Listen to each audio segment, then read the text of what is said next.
Eu quero falar com você hoje sobre o poder de se obrigar. O poder de uma obrigação. Como assim? O poder de uma obrigação. Você sabe que há coisas, muitas coisas na nossa vida que nós fazemos por obrigação, não por querer. Não é verdade? Muitas coisas. Gostando ou não, sentindo vontade ou não, querendo ou não, a gente faz. Porque a gente tem que fazer.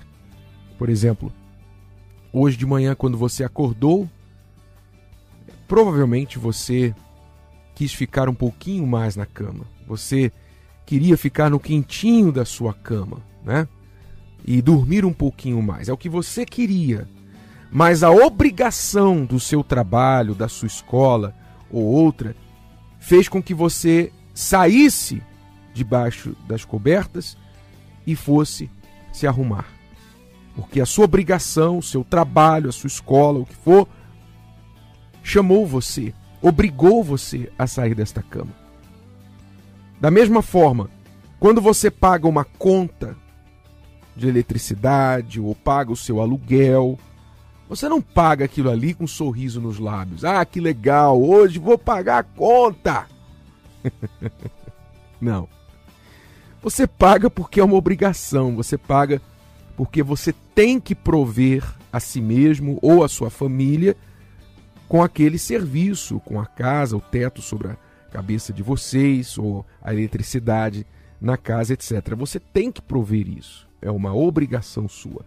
Quando você acorda de manhã ou em certo horário do dia, depois da refeição, você toma um remédio. Você não toma aquele remédio porque você gosta de tomar o remédio, mas porque o médico disse, olha, se você não tomar, você vai ficar doente, você pode morrer, você vai ter sérias complicações.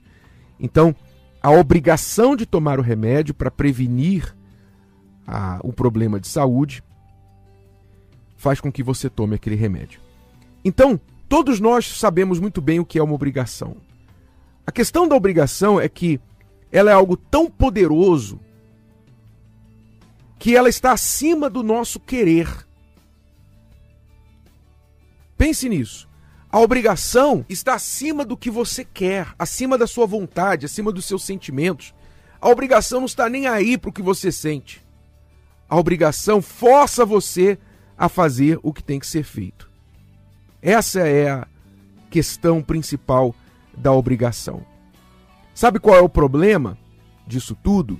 O problema é que a maioria das pessoas e a maioria das nossas obrigações, né, a maioria das obrigações que nós fazemos, elas apenas nos mantêm na mesma situação.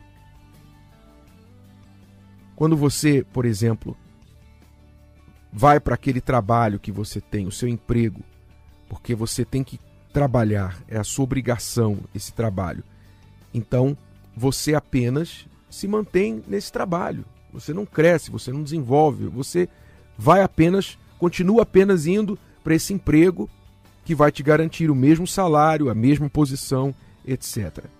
Quando você paga o seu aluguel, você apenas garante aquele mês, a casa por aquele mês. Você não está mudando a sua condição de ter moradia. Você está simplesmente mantendo o teto sobre a sua cabeça naquele mês. Quando você toma o remédio, você apenas mantém a sua saúde dependente daquele remédio, enquanto ele funcionar.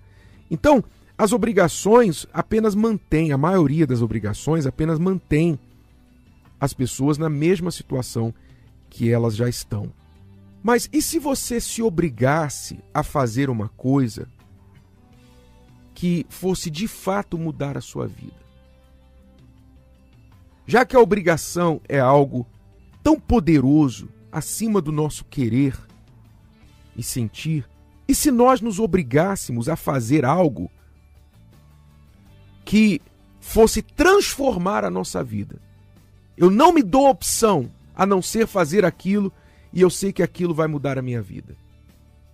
E se nós usássemos o poder da obrigação para algo que de fato será para o nosso bem, será para a melhoria da nossa vida? Se nós, ao invés de esperarmos que as pessoas impusessem suas obrigações sobre nós, nós mesmos nos dessemos as nossas obrigações. Então, por exemplo, e se você se obrigar a estudar para você se aprimorar? Se fosse uma obrigação. Você não tem que ir para a escola mais. Mas se você se obrigasse, eu vou estudar este assunto aqui porque eu pretendo me aprimorar na minha carreira ou perseguir este tipo de negócio. E se você se obrigasse a parar de comer certos alimentos prejudiciais à sua saúde? Obrigação. Assim como você toma aquele remédio, você decidisse, eu não como mais isso. Pronto, decisão. Gostando ou não. Você gosta daquele alimento, mas a partir de agora eu me obrigo a não comer isso mais. O que faz mal à minha saúde. E se você se obrigasse a parar de brigar com o seu marido, parar de brigar com a sua esposa? Se fosse uma obrigação, olha, a partir de hoje, nunca mais eu vou brigar com a minha esposa ou brigar com o meu marido. Levantar a voz, eu coloco sobre mim esta obrigação. E se você se obrigasse, pai ou mãe, a sentar com seu filho 5 minutos no final do dia, se isso fosse um ritual na sua casa, vocês não vão para a cama sem sentar-se 5 minutos e conversar olhando no olho um do outro, sem ficar olhando celular, televisão, etc. E se você se obrigasse a orar todos os dias pela manhã, ao acordar, falar com Deus em primeiro lugar? Se você se obrigasse a ler a palavra de Deus? O que aconteceria com você se você se desse obrigações que fossem de fato ter um impacto positivo na sua vida? Lembre-se, a obrigação tem um poder tão grande que ela está acima do nosso querer. Ela está acima do nosso sentir. Quando algo na sua vida se torna uma obrigação, então isso significa que você vai fazer aquilo gostando ou não. E se você vai fazer aquilo gostando ou não, então você vai colher o resultado daquilo. Então a pergunta é, você tem se dado obrigações que vão melhorar a sua vida? Ou apenas mantido as obrigações que vão manter sua vida do jeito que está? Vamos pensar sobre isso hoje.